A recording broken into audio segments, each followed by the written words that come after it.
దేవునికి మహిమ కలుగునుగాక. ఈ దినం దేవుని వాక్యం, నీవు సమృద్ధి గల చోటికి మమ్మ రప్పించి ఉన్నావు. గమనించినట్లయితే గనక ఆ లేఖనంలో మనం చూసినట్లయితే భక్తుడు సెలవిస్తున్నాడు, నరులు మా నెత్తి మీద ఎక్కేటట్లు చేశావు. మేము నిప్పులలోను నీళ్ళలోను పడితిమి, అయినను నీవు మమ్మను సమృద్ధి గల చోటికి రప్పించున్నావు. గమనించినట్లయితే గనక ఇక్కడ లేఖనం స్పష్టంగా సెలవిస్తోంది.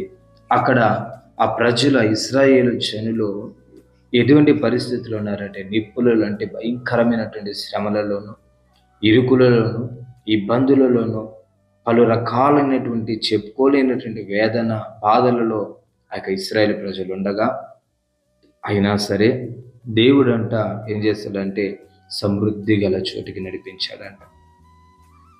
గమనించండి, ఇప్పటి వరకు నీ జీవితంలో సమృద్ధి అనేది నువ్వు చూడలేదేమో. ఇప్పటి వరకు నువ్వు వేదన, కష్టము, దుఃఖము, నింద, అవమానమే, ఇవే కొరతలు, లేమి, ఇవే నువ్వు చూస్తున్నావేమో.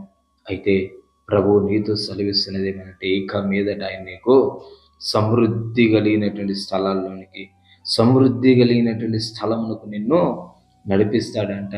నిన్ను రప్పించి ఆ యొక్క సమృద్ధిని నీవు అనుభవించేటట్లు చేస్తాడంట.